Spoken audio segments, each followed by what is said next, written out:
Coffee. Get you going in the morning. Get you going. All right. Good morning, I'm Dan Mayson, and here's a look at the news. No, not going to do that one. No. All right. We'll do this one. Here you go. Davina Watson told the immigration officers that he was a U.S. citizen. He told jail officials that he was a U.S. citizen. He told the judge. He repeated it over and over again. Apparently, you have no right to a court-appointed attorney in immigration court. Watson, who was 23 at the time and didn't have a high school diploma when he entered into ICE custody, didn't have a lawyer of his own. So he handwrote a letter to immigration officers attaching his father's naturalization certificate and kept repeating his status to anyone who would listen. Still, Immigration and Customs Enforcement, also known as ICE, that's where the word ICE comes from, kept Watson imprisoned as a deportable alien for nearly 3.5 years. Then it released Watson, who was from New York. Then it realized Watson, who was from New York, in rural Alabama with no money and no explanation. Therefore, deportation proceedings continued for another year. Watson was correct all along. He was a U.S. citizen after he was released. He filed a complaint. Last year, a district judge in New York awarded him $82,500 in damages, citing regrettable failures of the government. On Monday, an appeals court ruled that Watson, now 32, is no longer eligible for any of that money because while his case is a little disturbing, apparently the statute of limitations ran out while he was in ICE custody. So next time you visit Canada or Mexico, bring your lawyer with you. All right. So, when you return merchandise to the store, it rarely gets you arrested, but that's exactly what happened to a Lincolnton woman who tried to return items at Walmart.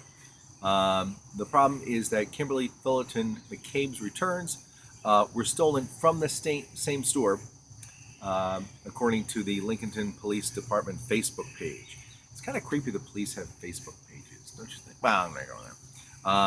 They were called to the store by the store's manager, who reported a woman was attempting to return stolen merchandise. McCabe, 44, was patiently waiting in the store when police approached her. Officials said authorities did not detail what was returned, but there you go.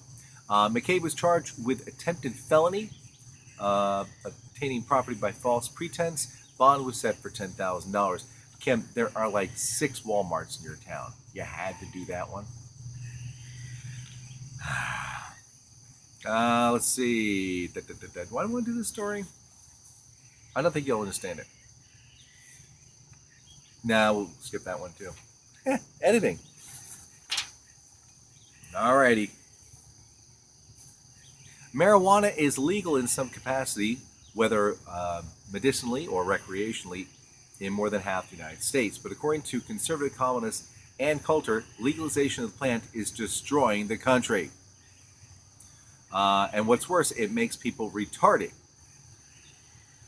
That's what the New York Times best-selling author had to say about cannabis while speaking to the nonpartisan political event Politicon on Saturday. Nobody goes to prison for pot possession. Okay, we're still waiting to figure out which country Ann's talking about. Maybe Cambodia, I'm not sure. An American couple lost custody of their 2 young children because they have limited cognitive abilities, and they're fighting back. Amy Bafrani and Eric Ziegler had their first child, Christopher, removed from their home about 4 years ago, shortly after he was born. Trevino said Christopher was taken by the state after a friend accused Ziegler of not picking up on baby's cues. More recently, social services took away the couple's newborn son, Hunter. According to the organization, the evaluations tested the couple's IQ at 72 and 66, with an average in the U.S. of being 90 to 110. The parents say they're thinking that because we have this disability, we can't safely parent out children. So I'm thinking if we go down that path, we could speed things along. Just need to do a drop-off site over at Walmart. Mosquito. It's annoying. All right, last story. You know who it's about. President Donald Trump. You knew it.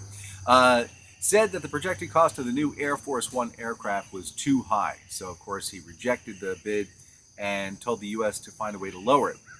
Well, they did. They found a couple of abandoned jet airliners, Boeing 747s that Boeing's going to go get for them. Apparently, the Air Force is finalizing the contract with the Boeings for the two planes. According to defense officials with knowledge of the deal, the two planes are coming from a bankrupt Russian airliner. It had to be Russian.